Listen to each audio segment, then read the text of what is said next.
nakaalala? Start. Yes. Pang nakalipas ng paraan. Pang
Ang mga batas. Sharia ng Allah. Hindi pa. Patungkol sa pag-asawa, patungkol sa talak, patungkol sa kamatayan, patungkol sa kisa, sa pagpatay ng isang tao sa kanya.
Anong nangyari sa mic mo? Anong nangyari sa mic mo, bro? baka Ha? Hindi mo ito mabuti. ulit. Walang mic. Tingnan natin yung kay Ali muna. Temporary. Pero nga sa'yo, bro. Sige, Ali. Kasi bro, sa mga nanonood talaga kailangan maganda yung kay Ali sound. Kasi maski hindi mo pag hindi mo masyado maintindihan, kahit dito okay lang, kaya wala problema lang kayo. Makadumupunta na. Diba, Jibril? Nakunsa man yung nahitabo. Wala problema, Alicia. Yan, siya dito, okay dito. Bro, ano? Hindi, pwede yan. Lawan ka na lang. Adjust ka na lang. Bro, move kayo ng konti doon. Sapa. Yun. Okay, so yun ang mga dapat natin malaman, mga kapatid, patungkol sa Quran. Ang Quran, binubuo ng tatlong bahagi, ang akida, ganun din ang mga kwento sa mga naunang mga kasaysayan ng mga propeta, at pangatlo ay ang tungkol sa mga batas ng Allah subhanahu wa ta'ala. Okay, dito kung titignan natin ngayon, dito sa Suratul Qasas, Allahu Akbar, ang sura na kung saan ito ay nag-uukol sa mga kwento. At karamihan dito ay patungkol dito sa kaganapan na nangyari kay Propeta Musa alayhi salatu wasalam. Siya ang propeta, mga kapatid, na napaslang ang mahigit ayon sa mga ibang mga pantat, humigit kumulang 1 milyon ng mga sanggol dahil sa kanya. Napaslang na namatay na mga sanggol dahil lamang sa kanyang kapanganakan. Siya rin yung propeta na ang daming mga kwento at mga aral na iba't ibang panahon at oras na naganap sa kanya. Kay Propeta Musa. At siya rin yung propeta na tinatawag na Kalimullah. Ay ibig sabihin ay siya ay kausap lagi ng Allah subhanahu wa ta'ala. Diretso, pag gusto niya kausapin ng Allah, diretso na sinasagot siya ng Allah subhanahu wa ta'ala. Lidhalik sumya huwa Kalimullah. Ngayon, sino ang mga magulang niya? Si Propeta Musa alayhi salatu wasalam, sa ibang mga panta sinabi nila na si Propeta Yusuf alayhi salatu wasalam ay ito ay angkan o apo niya, si Propeta Musa alayhi salatu wasalam. At si Propeta Musa, nabanggit sa Quran na siya ang ama niya ay si Imran, wa imraatu Imran, at yung nanay niya na si Hanna, na kapatid daw ni Maryam, alayhi salatu wasalam. Alayhima, alayhi salatu wasalam. So anyway, nakita natin at nalaman natin ang patungkol kay Propeta Musa, kung sino ang ama niya na si Imran, at saka si Hanna, na kapatid ni Maryam, o ibig sabihin magpinsan sila si Jesucristo, ayon sa ibang mga panta sa mga pagsasabi nila, dahil ito ay karamihan ay galing sa lineage ng mga propeta. Dito sa Suratul Qasas, makikita natin sa pangatlong talata, sabi ng Allah, Natlu alayka min naba'i Musa wa Fir'auna bilhaq liqawmi yu'minun. Allahu Akbar. Binabanggit namin sa iyo, ikaw Muhammad, kinukwento namin sa iyo ang patungkol sa kwento kay Musa at si Fir'aun na makatotohanan, nakaganapan ng nangyari ang patungkol sa kanya. Bakit? Liqawmi yu'minun, para sa mga tao na naniniwala sa Allah subhanahu wa ta'ala. Dahil mga kapatid, napakarami ang kwento na matutuklasan at malalaman natin kay Propeta Musa alayhi salatu wasalam. Minsan, sa kapangyarihan ni Fir'aun, na kinatakutan ng buong Misr, buong bansa, walang salita, walang kaganapan na hindi niya dapat malaman. Kung sino magkasala, diretso na pinapaslang, pinapatay harap-harap ng madlang tao. At sinabi niya sa sarili niya, wa ana rabbukumul a'la. Isa siya sa tao dito sa sanlibutan na sabi niya na sarili niya na siya ang Diyos. Dahil sa kapangyarihan niya. Dahil sa sobrang kinatakutan siya lahat ng mga tao. At kontrolado niya ang lugar, ang kanyang bansa. Napag-alaman ni Propeta Ibrahim, alayhi salatu wasalam, na manggagaling sa kanyang apu-apuhan, na minsan si Ibrahim, alayhi salatu wasalam, na ang kanyang asawa, alam natin unang asawa niya na si Sarah, noong siya ay naglakbay papunta ng Basra, galing siya sa Misr, galing siya sa Basra, sa Iraq, at papunta siya sa may bansang Palestine. Dahil naglakbay siya bago pa siya dumating sa Makkah, sa paggawa ng Kaaba, ng kaanak niya na si Ismail. Si Fir'aun, o isang hari sa oras na yun, nakita niya na pag-alaman niya na itong babaeng ito na asawa ni Ibrahim ay napakaganda. At wallahi sa totoo lang, sa kapanahunan niya, walang pinakamagandang babae sa oras na yun na katulad ni Sarah. At kung saan naman doon nagmana ang kanyang apo na si Propeta Yusuf alayhi salatu wasalam. Sa galit ni Propeta Ibrahim na gusto niyang paslangin, gusto niyang maghimagsik at gumanti sa pagbabastos niya sa kanyang asawa ni Ibrahim na si Sarah, pero napag-alaman niya na magtiis ka lang, magsabar ka kasi wala kang kakayahan dahil isang hari yan, pero may sa iyong mga apu-apuhan na kung saan siya ay magpapaganti at magpapawala sa mga kapangyarihan ng mga Fir'aun. Sa kapanahunan ni Yusuf alayhi salatu wasalam, yung Fir'aun sa oras na yun nag-Muslim. Wahada biyadillah. Ang pagmumuslim at pagbibigay ng gabay mula sa Allah. Nanaisin niya ang gabayan, nanaisin niya ang hindi niya magabayan. At nakita natin yan sa mga propeta. May mga tao na ginabayan ng kanyang asawa, mayroon namang hindi. Katulad ni Propeta Lut, ang kanyang asawa ay hindi nagabayan. Mayroon naman ang kanyang anak, propeta mismo, hindi niya nagabayan ang kanyang anak. At ito ay si Propeta Noah alayhi salatu wasalam. At mayroon din naman ang kanyang anak na nagabayan na propeta, na si Propeta Ibrahim, ang kanyang ama ay hindi nagabayan. Kaya mapalad ang sino man nagabayan sa Islam. Dahil ito ay habag at awa ng Allah subhanahu wa ta'ala. At pagmamahal niya sa sangkatauhan. Minsan isang araw si Fir'aun ay napanaginipan niya na may apoy na nanggagaling sa kanluran o silangan, na ito ay pabagsak ang apoy na ito sa kanyang kaharian. Nung nakita niya ito, ilang beses niya nakita sa kanyang panaginip, pinatawag niya ang lahat ng mga manghuhula, ang lahat ng mga salamangkero, ang lahat ng may mga kaalamang itim sa kanyang kapanahunan. Walad yufassirul ahlam, sila yung mga maalam. Sabi niya, ano itong nakita ko? Na nakita ko sa panaginip ko na apoy na dito ay bumagsak dito sa aking kaharian. Nagsabi sila, sabi nila, ya Fir'aun, may ipapanganak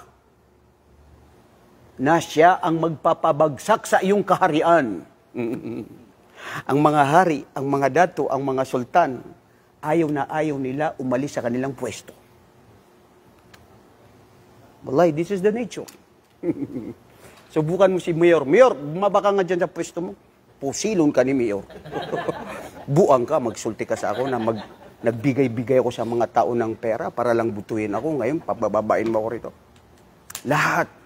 Kaya, ang aya sa Quran, mga kapatid, tu'ti mulkahu man tasha, wa tudhillu man tasha, wa tu'izzu man tasha. Allahu Akbar. Siya ang Allah na nagbibigay ng kapangyarihan sa naisin niyang bigyan.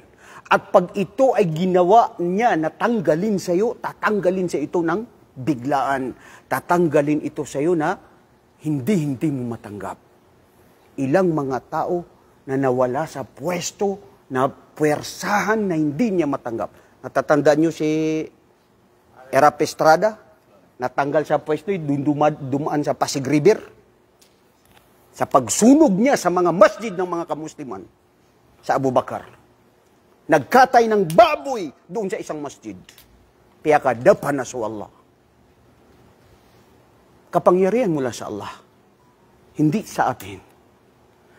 So ngayon, nung napanaginip ito ni Propeta Musa, ni Fir'aun, sabi ng kanyang mga tao, ang gawin mo, lahat ng ipinapanganak sa taon na ito na mga sanggol, ang gawin mo ay paslangin.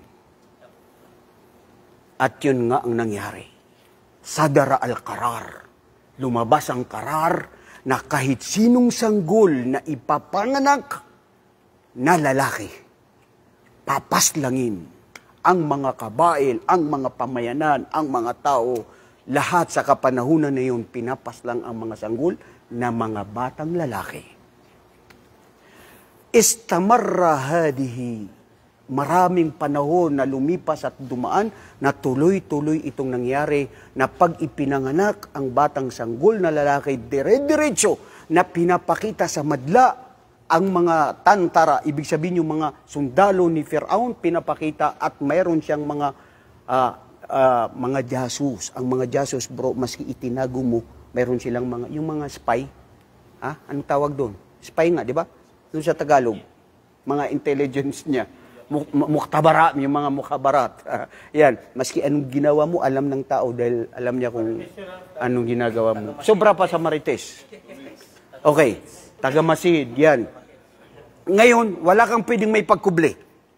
Nung nangyari yun, ilang panahon, dumadami ang mga kababaihan. At ang mga kalalakihan ay lumiliit ang bilang. Ito rin ang maganda minsan kay Fir'aun. Meron din siya kagandahan. Bakit? Sabi ng isa sa kanya, Fir'aun, kung patuloy-patuloy na itong mga sanggol ng mga bata ay pinapatay, wala nang magsisilbi sa kaharian mo. Marami nang nagtigulang namatay. Wala na, mahurot na sila tanan. Tapos mga bata pa, walang ipinapananganak ng mga bata na mga kalalakihan, patay babae. Sino magsisilbi sa atin? Sino magsisilbi sa kaharian mo? Sabi niya, oo nga no. So anong gagawin natin? Kayo ng mga advisor ko. ang gawin mo ngayong taon ay hindi papaslangin ang mga bata ngayon. Sa susunod na taon ng mga batang lalaki na ipapanganak, papaslangin. Kwes. Anta kwes, fi mukh, mawjud. Okay ka bro, maganda mo yung advice mo. Sinunod ni Firaun. Ngayong taon na ito ay walang papaslangin na sanggol. Sa susunod na taon, papaslangin. Subhanallah, qadallahu ma amar. Ipinapanganak at naunang ipinanganak ang kapatid ni Musa na si Harun. Nung ipinanganak si Harun, alayhi salatu wasalam, ipinanganak siya sa taon na hindi papaslangin ng mga batang sanggol na lalaki. Swerte niya, di ba? Inshallah, okay, libre ka. Sa susunod na taon, nabuntis ang nanay ni Musa at ipinanganak si Musa, alayhi salatu wasalam. Sabi ng mga pantas, unang habag, awa, kapangyarihan ng Allah na awa niya kay Propeta Musa ay sa kapanahunan na siya ay papaslangin, pinrotektahan ng Allah na hindi mapaslang. Bakit? Nung ipinanganak siya, unang pagkapanganak sa kanya, yung mismong mga komite, yung mga jasos, yung mga tribu na sila ay kailangan malaman kung sinong ipinanganak na bata, unang nakita nila na dapat paslangin ng batang itong si Musa, fa'alqa fi qalbiha. Nandito na sa puso na nakita niya dahil naiyak si Musa at nung nakita nila, niyakap niya, faqala ay wallah, lan tamut. Poprotektahan ka namin at hindi ka mapapaslang. At nakita rin ng nanay ni Musa nung siya ay pinanganak, yung habag at awa, ipaglalaban ng buhay niya, basta wag lang mapaslang ang anak na ito, ang batang ito. Isipin mo lahat ng sanggol pinapatay, pero isa lang ang pinrotektahan ng Allah subhanahu wa ta'ala na ito ay si Musa alayhi salatu wasalam. Anong sinabi ng Allah subhanahu wa ta'ala sa Quran? Sa Suratul Qasas. وَأَوْحَيْنَا إِلَى أُمِّ مُوسَى أَنْ أَرْضِعِيهِ فَإِذَا خِفْتِ عَلَيْهِ فَأَلْقِيهِ فِي الْيَمِّ وَلَا تَخَافِي وَلَا تَحْزَنِي الله أكبر يا المثنى إِنَّا رَادُّوهُ إِلَيْكِ وَجَاعِلُهُ مِنَ الْمُرْسَلِينَ. Subhanallah. At ito ay ibinigay namin na maramdaman na revelasyon sa nanay ni Musa na alagaan mo ang iyong anak. Irdi'i, protektahan mo ang iyong anak. Padidiin mo ang iyong anak. Faida khifti, at pag ikaw ay natakot dahil siya ay papaslangin, ang gawin mo ay, subhanallah, ang tafsir dito ng mga pantas, ang nanay ni Musa at 10 ng kanyang mga kasamaan, dahil napagkaisa nila na ito ay tatago kay Firaun at hindi siya dapat mapaslang, nag-utos siya doon sa pinakamagaling na mga panday na gumawa ng basket para sa isang sanggol na ilalagay na itatapon sa dagat na hindi mapapasukan ng tubig, isda, anumang klaseng alon na mangyari. At nung ito ay napagawa at nangyari, ito yung tafsir dito sa Quran, pag ikaw ay natakot dahil dumarating ang mga tao na mga jasus, kung may mga bata na ipinanganak ngayon, lalaki ba yan o babae, ang gawin mo, itapon mo siya sa dagat na may tali, nakatali sa iyo, sa bahay mo or ano. Tapos pag wala na yung mga kawal na gustong pumaslang sa bata, kunin mo na naman siya at padidiin mo siya. At yun ang nangyari sa mga ilang buwan at mga ilang araw at dumating ang kagustuhan ng Allah na walang pwedeng mangyari maliban sa kapahintulutan niya, isang araw na putol ang tali. Ano gagawin mo? Pag naputol na ang tali, bro, nawala na yung bata. Nung ito ay naputol na, kaya sinabi dito ng Allah sa kanya, wala takhafi, huwag ka matakot, wala tahzani at huwag ka malungkot. At gawin mo ang pag-uutos ko sa iyo dahil iyan, wajailu minal mursalin. Magiging sugo ang anak mo. Siya ang magpapababa sa kapangyarihan ni Fir'aun. Allahu Akbar. Wa qalat imra'atu Fir'aun Qurrat a'yuni walak. Ito ang nangyari. May kapatid si Musa na babae. Noong naputol yung tali, naiyak at nalungkot ang kanyang ina. Sinabi niya doon sa kanyang anak na babae, habulin at nasaan itong bata, itong tabut na ito, nasaan siya? Nakita, dito, subhanallah, wallahi mga kapatid, tignan niyo ang Quran. Sabi niya, wa fir'auna qurratu a'yuni wala taqtulu. Nung ito ay makita niya, sabi niya, sundan mo. Mga kapatid, ang kapangyarihan ng Allah, subhanahu wa ta'ala, bilang akida ng bawat isa sa atin. Isipin mo, ano man ang plano ng lahat ng tao sa mundo, wallahi walang mangyayari na planuhin nila na anumang kapahamakan na mangyari sa'yo. Maliban sa kagustuhan ng Allah na ipinasulat niya. At yan ang tibay ng pananampalataya ng mga Muslim na hindi makikita sa kahit sinong pananampalataya. Walang katakot. Dahil alam mo, ang Allah ay nasa sayo. Ngayon, nung nahabol,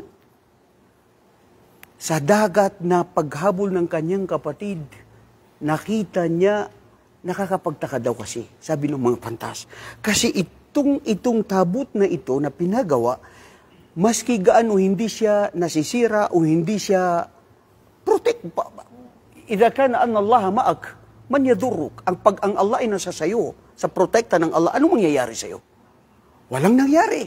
At nakakapagtaka, napapalapit itong tabut na ito doon sa kasr ni Fir'aun, doon sa kanyang kaharian. Sabi nila ng mga pantas, itong tabut na ito, bago pa makita ni Fir'aun, ay napunta siya sa isang puno na ang punong ito ay nandoon ang dagat na kung saan, di ba may mga puno na minsan may doon tumutubo yung puno tumubo sa dagat. Tama? Bakawan tawag doon? Oh. Masyaallah.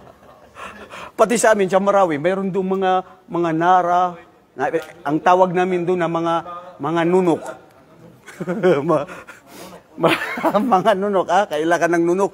Ibig sabihin yung mga malalaking tree, bro, doon tumutubo mismo sa ilog. Sa dagat, ganun din. Ngayon, doong napunta yon, tinawag nila si Asya, na asawa ni Fir'aun. Sabi nila, may nandoon, at hindi namin pwede buksan. Maliban kundi ikaw ang reyna sa kaharian na ito. Unang pagbukas ni Asya, na asawa ni Fir'aun, na hindi magkaanak. Tignan nyo si Fir'aun, gaano siya kalakas, hindi, baog pala siya, baog. Dili magkaanak. Okay. Noong nakita, tinawag ang Musa na pangalan na Musa, dahil sa lugatul Ibriya, sa lingwahe ng Ibriya, ang mu ay mu dagat, ibig sabihin tubig, mu. Siya, sajara. Sajara, ibig sabihin ay punong kahoy. Kaya tinawag na isang bata na Musa, na batang sanggol na mula sa tubig at saka sa punong kahoy. Kaya sila ang tumawag Musa o Musa. Siya si Musa. Yun tinawag niya. Nung nakita ito agad, napamahal agad ang puso ni Asya sa sanggol na ito. Diba bro, minsan may mga sanggol makita mo talagang, oh, ang cute-cute. Diba? Papaprotekta mo yun. Pero ito, hindi mo maikumpara yung pagmamahal ng kahit sino makakita kay Musa. Dahil of course, ito ay kapangyarihan ng Allah ang siya nag-ano. Sabi dito, waqalat imra'atu Fir'aun, sinabi ni Asya, qurratu a'yuni walak. Siya ay marangal, pinakamamahal sa aking mata. Papagmahal at malapit sa aking puso at sa iyo. Sabi niya kay Fir'aun. Sabi ng mga pantas dito, sabi ni Fir'aun, hindi. Sa iyo, oo. Pero sa akin, hindi kailanman ang batang yan ay mapapamahal sa akin dahil dapat yan ay paslangin. Sabi ng asawa niya, hindi mo siya papaslangin dahil ito ay maaari, sinabi dito ng Allah, la taqtulu, sabi ng kanyang asawa, asa an yanfa'ana. Maaari ito'y makapagbigay sa atin ng biyaya at kabutihan sa kapangyarihan mo. Kaya kapangyarihan na masisira pala ang kapangyarihan ni Fir'aun na baliktad. وَنَدَّخِدُهُ walada at gawin natin siyang adopted son na sanggol natin. Anong silbi ng kaharian na walang anak? Wahum la yash'urun, at ito hindi nila nararamdaman ano ang hikma ng Allah subhanahu wa ta'ala.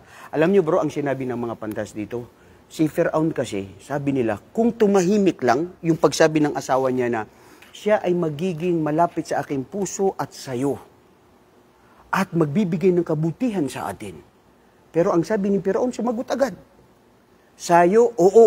Pero sa akin, hindi. Magiging kalaban, magiging masama yan sa akin, magiging ganyan. Dito daw kasi mga kapatid, umiiwas ang dila kung ano ang binibitiwan na salita. Na minsan ang dila na binibitiwan na salita natin, nagiging totoo. At wallahi, and I experienced this many times already. May mga tao na, wag ka na magsalita kasi.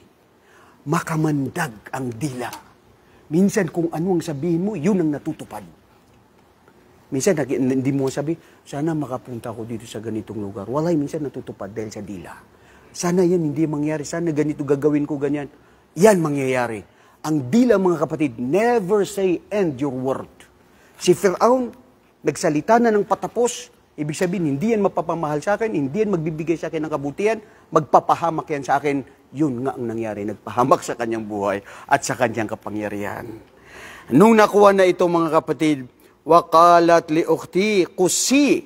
Yun, sabi ng kanyang ina, habulin siya at hanapin mo siya, fabasarat bihi an junubin wahum la yash'urun, at nakita niya sa malayo, sa junub, ang batang ito at sinunod ng kanyang kapatid na babae. At nung nakita na ito ni Asya, inalagaan ito. Sabi ng Allah sa Suratul Qasas, sa verse 15, walamma balaga ashuddahu, bago siya lumaki at magbinata. Noong naging sanggol na o medyo magpapalaki na nasanggol si Musa, si Firaun, lalaki, normal, na minsan gustong tignan ng bata. Di ba? Sinong hindi nagbuhat sa inyo ng anak ninyo? Hindi ka tatay bro, kung hindi mo binuhat ang anak mo. Ha? So gusto niyang alagaan, tignan siya. Itong batang ito na mahal ng asawa ko, matignan nga minsan. Binuhat niya. Nung buhatin niya si Musa, alayhi salatu wasalam, si Musa alayhi salatu wasalam, ginanyan yung lehya niya. Tinanggalan niya ng 5 lehya. Nung natanggalan ni Firaun na siya ang tinuturing niyang sarili niyang Diyos, na kinatatakutan ng milyon ng mga kawal na walang nakikipag-usap sa kanya, na diretso na tumitingin sa kanya, isang sanggol, tinanggalan siya ng kanyang sumpa. Balbas, tinapon niya yung bata. Sabi niya, makamandag ang batang ito, papatayin ito, papaslangin ko ito, sabi niya. Dumating na naman ang babae. Subhanallah, mga kapatid, tignan niyo ang babae. Minsan, maski ano ang power ng lalaki. Minsan, maski anong lakas mo ng lalaki. Pero pag nandiyan ang babae, lalo na kung pagipungan yan, kagaling ka naman. Huwag ka na, mama. Pagbigyan mo na ako. Ha? Pagbigyan mo na ako. Wallahi, maski anong desisyon ng lalaki minsan, sabi niya, sige, sige. Mahina ang lalaki. Sinasabi niyong mahina ang babae. Wallahi, mas malakas ang power ng babae minsan. Tignan mo si Firaun. Wala siyang magawa. Patpats lagi ng bata, ganun lang ang pagsabi niya sa kanya. Inna kaydahunna azim. Ang mga kababayan, wallahi minsan mga kapatid, subhanallah. At nakita niyo, pati sa history ng kasaysayan, sino mga leader makapangyarihan? Si Marcos. Kontralo diyan ni Imelda. Bisag tigulang karon si Imelda, siguro kung buhay pa yan si Marcos, wala yung magawa. Ngayon, anong nangyari dun sa batang yun? Nung siya ay papaslangin, pangalawang pagprotekta ng Allah kay Musa sa oras na yun, hindi siya napaslang. Dahil ang babaeng ito, sabi niya, huwag ka basta-basta. Sanggol yan. Walang kaalam-alaman yan. Ganyan lang natanggal ka ng lehya mo, tapos papaslangin mo siya. Bigyan natin siya ng pagkakataon. Bigyan natin siya ng ikhtibar. Sabi ni Firaun, anong ikhtibar? Anong testing? Sabi niya, isang tamar na matamis at isang apoy na kahoy. Baga. Oh, tunit, anong tawag doon? Nagliliyab na apoy na konti, na ganyan. Kung ang piliin niya ay yung dates, ibig sabihin ay totoo siya na nagpapanggap. Pero kung piliin niya yung apoy na yun, ibig sabihin talagang wala siyang kasalaman. Bata, mafi mukh. Bata pa yan, walang masabi yan. Sabi ni Firaun, sige, subukan natin. No? Si Musa alayhi salatu wasalam, pinili ang nagliliyab na kunting kahoy na apoy at kinain niya. Nung nakain niya, ito ang naging dahilan na si Musa, hindi naman siya nabubulol, pero hindi siya maganda magsalita. Na hindi na katulad ng kanyang kapatid na si Harun. Dito sa Quran, nandito rin yan. At yun ang naging dahilan. Ito, makukuha natin dito mamaya. Kung paano na si Musa ay parang nabubulol-bulol o hindi maganda siya magsalita. Allahu alam, ito ang kwento dito mismo sa Quran at yun ang mga sinabi ng mga pantas. Ngayon, falamma balaga ashuddahu wastawa ataynahu hukma wa ilma wa kadhalika najzil muhsinin. Nung ito ay lumalaki na at nagbibitan nata siya, mga kapatid, si Musa alayhi salatu wasalam, ang ipinagkaloob ng Allah sa kanya ang lakas. 20 kalakasan ng lalaki, siya lang mag-isa. Wa dhalika fadlullahi yu'tihi man yasha. At yan ang fadl ng Allah na ibibigay kung sino ang nanaisin niya. At noong si Musa alayhi salatu wasalam, minsan, wa dakhala al-madinata ala hina ghaflatin min ahliha fawajada fiha rajulaini yaqtulani hada min syi'atihi wa hada min aduwihi fastaghathahu alladhi min syi'atihi ala alladhi. At ang Allah subhanahu wa ta'ala ay tunay na mapagbigay ng habag at awa sa sinumang nagbabalik loob sa kanya. Kinabukasan o isang araw, nakita na naman niya itong Bani Israel na lalaki na nakikipag-away na naman sa ibang lalaki.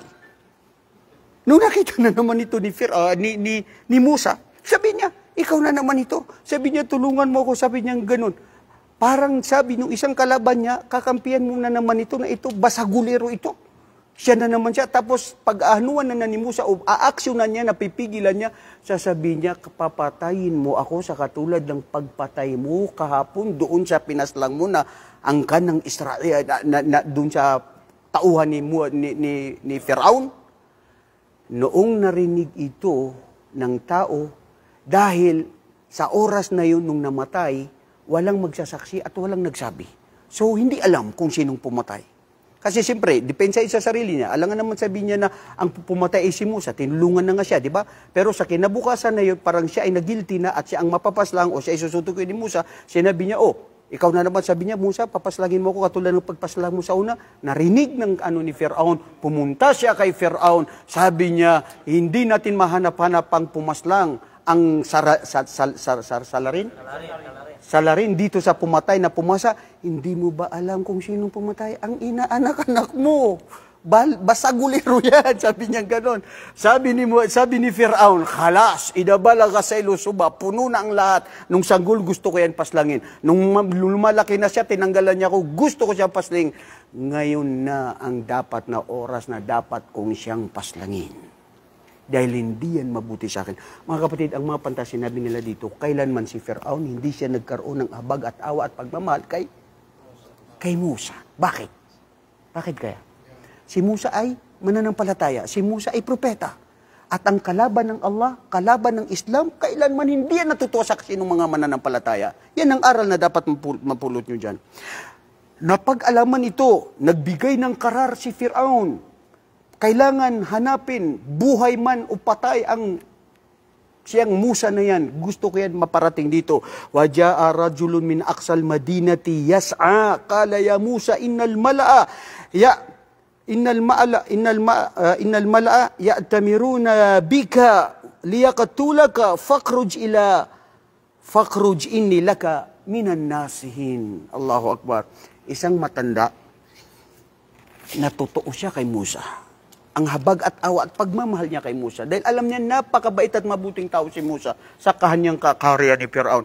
Nung nakita ito, sabi niya, Musa, na ngayon pinapahanap ka na ngayon ni Firaun. Gusto kanyang paslangin sa kanyang mga sundalo.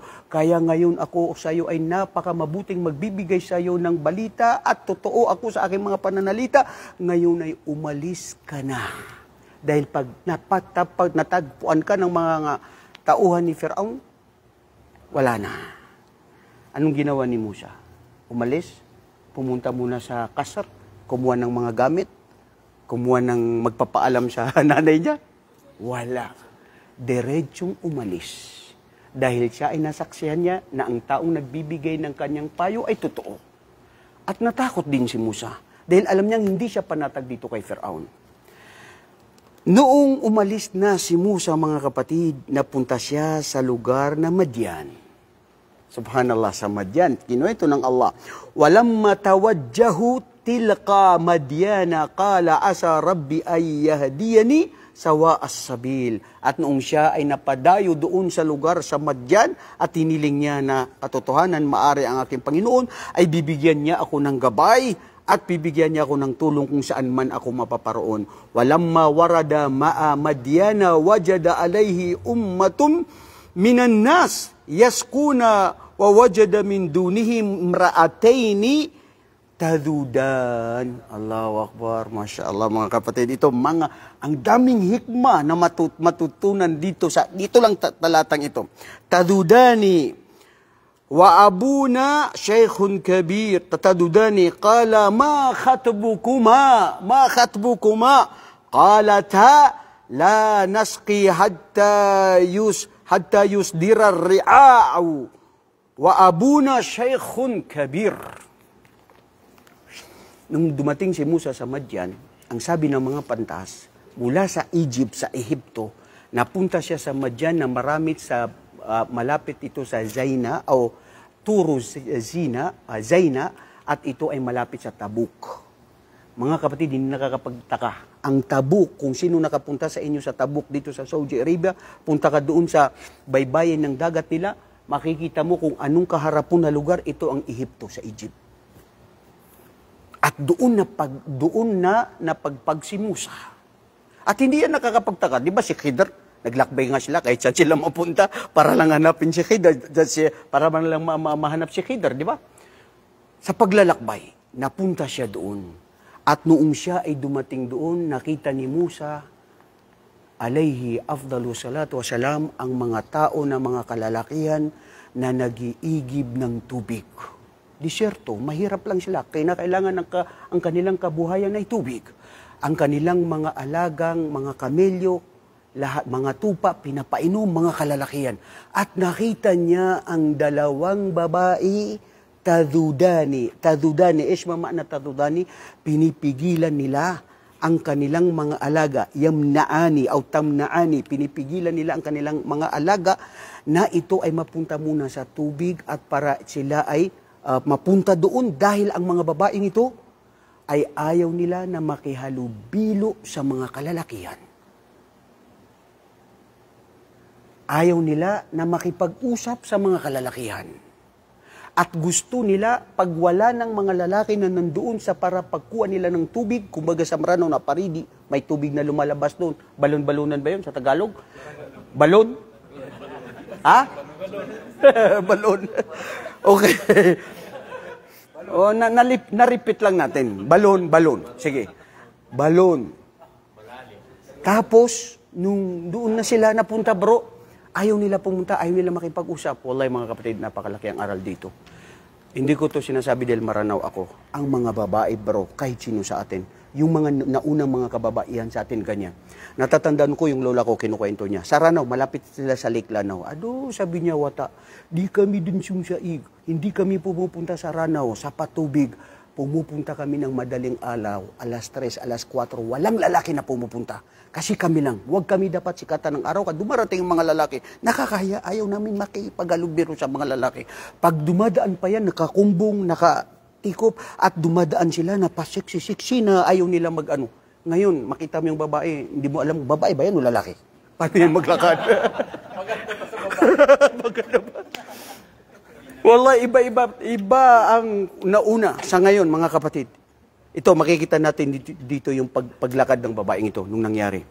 Sabi ni Musa, ma khatbukuma. Sabi niya, kayong dalawa na kababaihan, anong meron sa inyo? Bakit, anong nandito kayo ngayon? Anong dahilan? At ano ba ang nangyayari sa inyo ngayon dito? Anong aking may paglilingkod? Sabi nila dito, Sheikhun Kabir, kami ay nandito muna. Pagkatapos lumisan ang lahat ng mga yan, doon kami lang papasok. Dahil para painumin o kumuha kami ng tubig dahil ang aming ama ay Shaykhun Kabir. Malaki ang edad. Walang kasama. Kami lang ang anak niyang dalawang babae at wala siyang katulong. Hindi siya pwede pumunta rito. Kaya kami ang kumukuha at umigib ng tubig at para painumin itong aming mga alaga. Sabi ni Musa, yan lang pala ang inyong problema. Subhanallah, dito nakita nila. Bumaba si Musa. Ang patubig na pagkuha nila doon mga kapatid, dahil sa lakid daw yun, ang sabi ng mga pantas, hindi mga lalaki ang kumukuha. Yung kamelyo, mayroon silang nilalagay doon na napakalaking volume ng tubig, tapos ang nagbubuhat ay kamelyo. Kasi nahirapan ang mga kalalakihan kung sila ang bubuhat.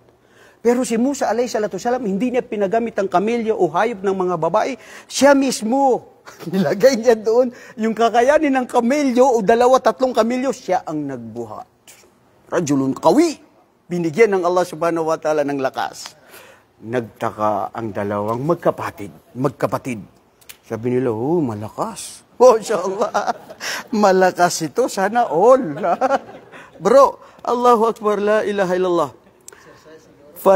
Walang aywa kung nag-exercise Musa. Binigay yun ng Allah subhanahu wa ta'ala sa kanya, bro. Hindi natin alam. Wala pang mga gym doon ngayon, noon. Ha?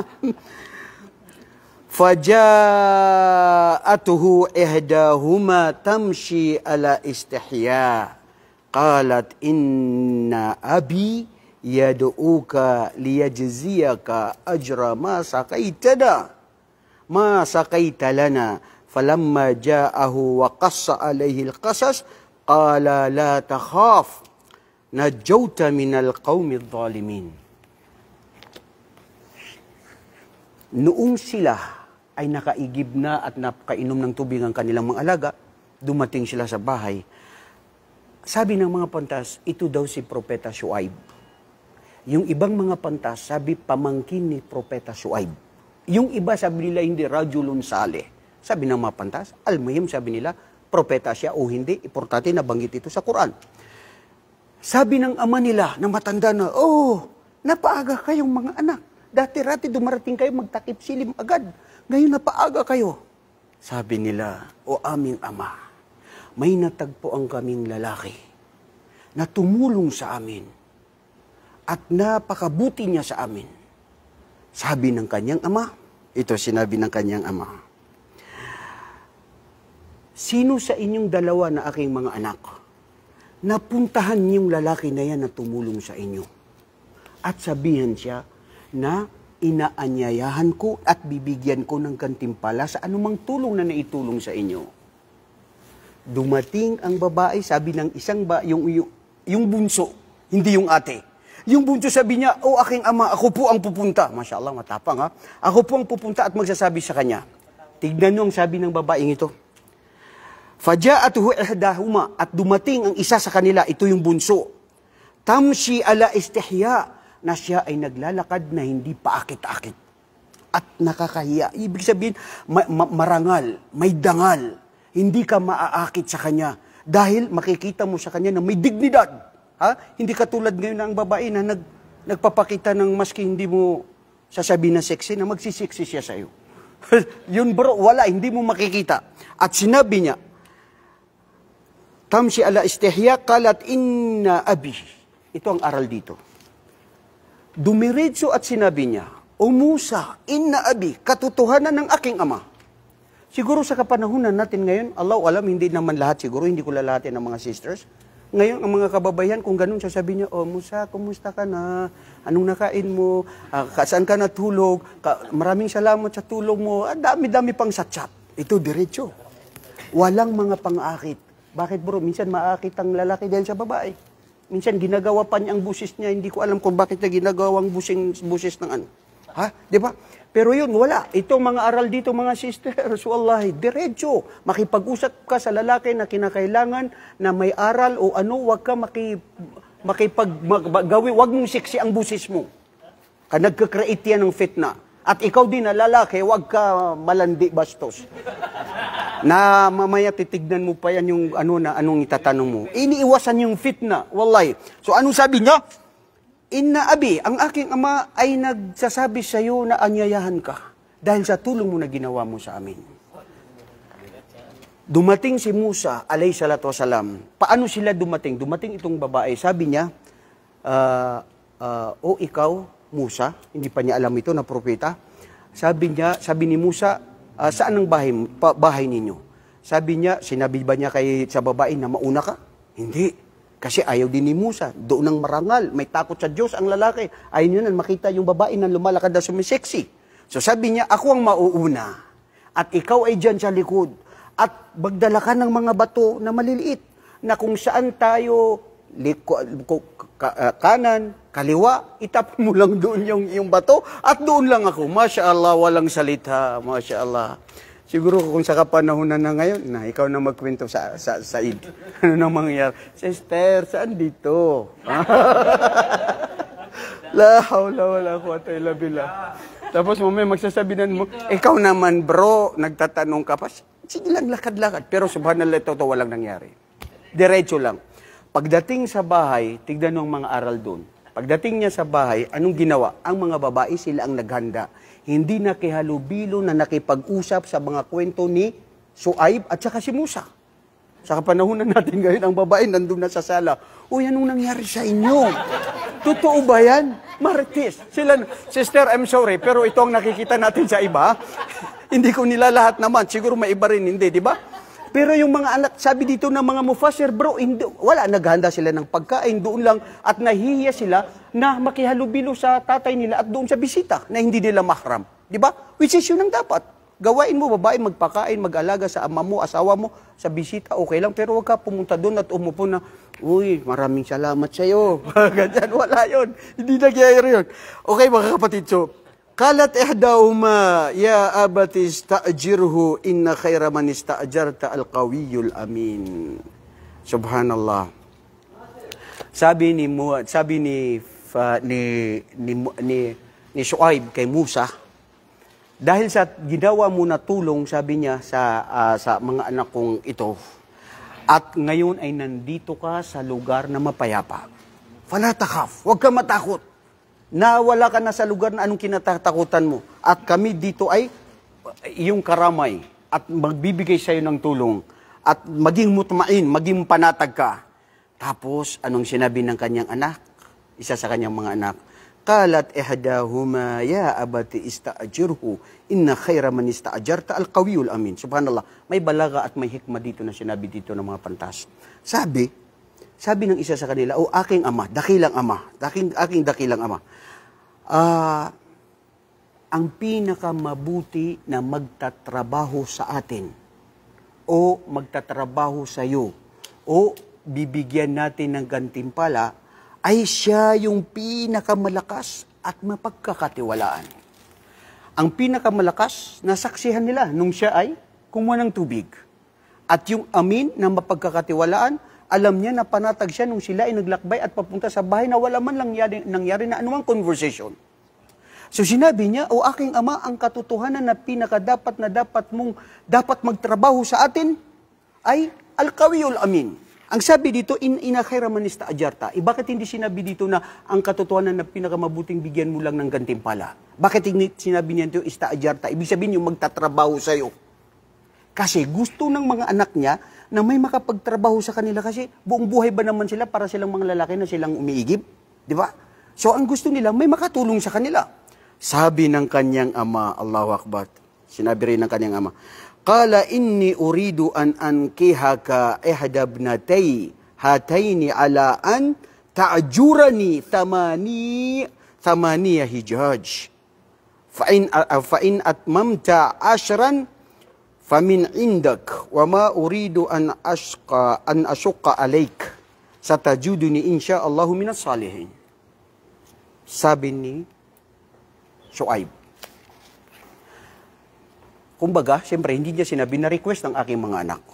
Pero ito rin pala ang sunnah na pwede pag ikaw na ama, na alam mo na mapagkakatiwalaan ng lalaki sa anak mo, pwede mong sabihin, arin, wari di pangarumad, manari mga watakan haraga. Di ba? Bro, bakit hindi ka mag-asawa? Meron akong mga anak na mga babae, baka gusto mong tumingin. Kung alam mo na ang lalaking ito ay may takot sa Diyos at mabuti sa iyong mga anak, pwede yun. Walang problema. Ito, nangyari ito sa mga propeta at Ito ang sunnah. Sabi niya dito, ngayon sabi niya, gusto ko ikaw ay pumili at mag-asawa dito sa aking mga anak. Ngunit, bago mangyari yan, na mag-asawa ka sa kanila, gusto kong ikaw ay magtrabaho sa akin ng 8 taon.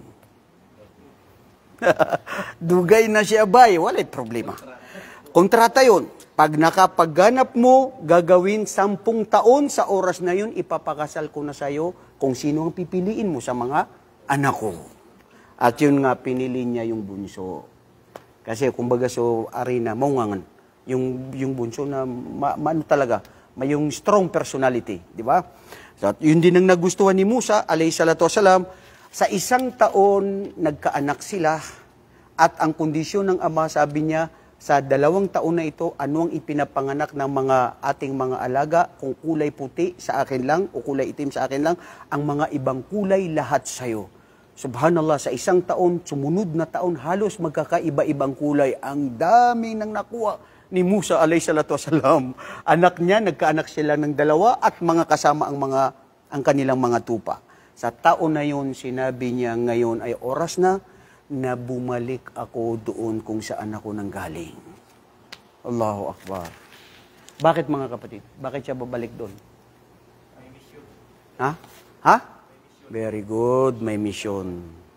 Hindi natatapos ang kwento. Bakit? Dahil ang mission, inshallah yan ang gagawin natin sa susunod na sa susunod na kabanata. Kasi nagantay na si Imran. Imran, khalas, khudu ula. Ha? To be continue mga kapatid, wallahi napakaganda. Alhamdulillah. Usbu thani ma fi jib?